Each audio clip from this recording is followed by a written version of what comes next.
पहला सवाल गौरव भाटिया मेरा आपसे है, जिसकी जहां सरकार वहीं ठोक देगा एफआईआर। यही चल रहा है क्या अब देश में? रोहित जी देखिए, मैं तो ये कहूंगा कि ये कुंठित कांग्रेस है, ये फर्जीवाड़ा करने वाली कांग्रेस है। और अच्छा हुआ कि आपने जिक्र कर दिया किस तरह से उत्तर प्रदेश में भी एक फर्जी बसेस की लिस्ट दी थी। बाद में जब देखा गया तो उसमें ऑटो निकले, उसमें 3 पहिया वाहन और एम्बुलेंस निकली और ट्रक निकले। और जो बात आप कह रहे हैं, देखिए कानून से ऊपर कोई नहीं होता है। अगर कानून का दुरुपयोग और सरकार की शक्ति का दुरुपयोग किसी ने सबसे ज्यादा किया है तो वो कांग्रेस की सरकार ने किया है। और मैं आपको बता दूं, 3 बड़े चैनल के मैनेजिंग एडिटर के खिलाफ एफआईआर अगर हुई है कांग्रेस शासित प्रदेशों में, तो क्या ये उचित है? अगर एफआईआर सोनिया गांधी के खिलाफ हुई है, वो इसलिए हुई है कि उन्होंने झूठ बोला, असत्य बोला और कहीं ना कहीं अपराध किया है। विवेचना हो जाएगी और जो बाकी नागरिकों के लिए कानून है वही सोनिया गांधी के लिए कानून है। मैं एक चीज और आपके चैनल में सबके सामने रखना चाहता हूं, और आप खुद देखिए, क्या एक राजनीतिक पार्टी को यह शोभा देता है कि वो दूसरी पार्टी के राष्ट्रीय अध्यक्ष के खिलाफ, जेपी नड्डा जी के खिलाफ एफआईआर कर दे? कोर्ट ने उस एफआईआर को स्टे किया।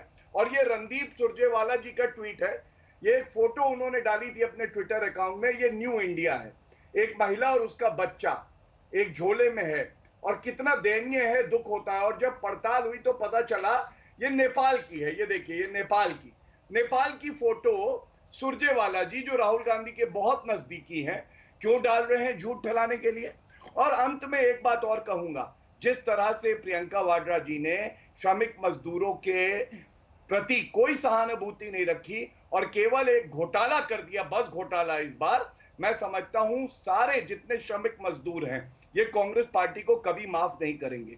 और वो भी उस प्रदेश में जहां 1000 से ज्यादा ट्रेन चलाई गई हैं, 10 लाख मजदूर उत्तर प्रदेश वापस आए हैं और बसेस चला के 6.5 लाख। चलिए सर, 1.5 मिनट हो गया आपका, लेकिन एक बात बताते हुए कि मजदूर पर हम हर रोज चर्चा कर रहे हैं। बस का मामला 3 दिन से हुआ, तीनों दिन हम उस पर लगातार चर्चा कर रहे थे। बिल्कुल कर रहे हैं। मैं अभी राजीव त्यागी के पास जाऊंगा। 1.5 मिनट सब अपनी बात रखेंगे। उसके पहले एक छोटा सा सवाल आपसे और पूछ रहा हूं, क्योंकि आपने जिक्र कर दिया इसलिए बता दीजिए, आज जो सोनिया गांधी पे आपने एफआईआर की, वो जेपी नड्डा वाली एफआईआर का बदला था या संबित पात्रा वाली एफआईआर का बदला था, या जो 3 मैनेजिंग एडिटर आप कह रहे हैं चैनलों के, उनके ऊपर एफआईआर करी है कांग्रेस के राज्यों में, उसका बदला आपने सोनिया गांधी से लिया? देखिए रोहित जी, ये बदले की राजनीति भारतीय जनता पार्टी नहीं करती है। जो भाजपा शासित राज्य हैं वहां नागरिकों के पास ये हक है कि कोई अगर फर्जीवाड़ा करे, फॉर्जरी करे, फ्रॉड करे, जो कांग्रेस अक्सर करती रहती है, तो एफआईआर दर्ज हो सकती है। ये कानूनी प्रक्रिया है। और रोहित जी, मैं तो इतना ही कहूंगा कि आप भी एक प्रतिष्ठित पत्रकार हैं, बड़ी निर्भीकता से अपनी बात रखते हैं। मुझे तो ये चिंता होती है कभी कभी, कहीं ऐसा ना हो कोई आपकी बात उन्हें चुभ जाए तो एक एफआईआर आप पे भी ठोक दे। इसलिए मैं इतना ही कहूंगा, ये किसी द्वेष भावना से नहीं की गई है, ये एक नागरिक ने कराई है जिसको ये लगा पीएम केयर फंड के बारे में सोनिया गांधी जी गलत बयानबाजी कर रही हैं, जो अपराध है। तो आप जिसको नागरिक कह रहे हैं वो बीजेपी का कार्यकर्ता है, ऐसा कांग्रेस पार्टी का आरोप है। बहरहाल वापस आऊंगा। कार्यकर्ताओं ने एफआईआर करी थी एक मैनेजिंग, नहीं रोहित जी, अच्छा कि आपने कहा, 200 एफआईआर कांग्रेस कार्यकर्ताओं ने, एक मैनेजिंग एडिटर है चैनल के, उनके खिलाफ करी थी। और कोर्ट में बोले कपिल सिब्बल मुझे ये सुन के अच्छा लगा, क्यों नहीं एफआईआर कर सकता? मुझे ये सुन के अच्छा लगा कि आप पत्रकारों की लड़ाई लड़ना चाहते हैं, लेकिन पत्रकारों को राजनीतिक लड़ाई का हथियार ना बनाया जाए, ये मैं आपसे निवेदन कर रहा हूं। और राजनीतिक गतिविधि में, इस पॉलिटिकल गैंग वॉर में, सर ये एक अलग विषय है ना, 2 अलग अलग विषय है। पॉलिटिकल गैंग वॉर बन गया क्या ये एफआईआर का विषय? सर क्या ये पॉलिटिकल गैंग वॉर बन गया राजीव त्यागी, कि जिसकी जहां सरकार वो वहीं ठोक देगा एफआईआर, जिसकी जहां चलती है वहां बुलाएगा, थाने में बैठाएगा और खून के आंसू रुलाएगा, बस इतना ही है। उसके बाद तो कोर्ट तय करेगा जो करेगा।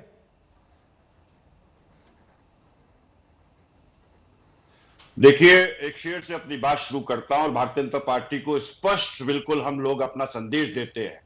हिम्मत से सच कहो तो बुरा मानते हैं लोग, रो रो के बात कहने की अपनी आदत नहीं रही। हम लोग हिम्मत के लोग हैं, हम लोग संघर्ष के लोग हैं। कांग्रेस पार्टी ये मानती है।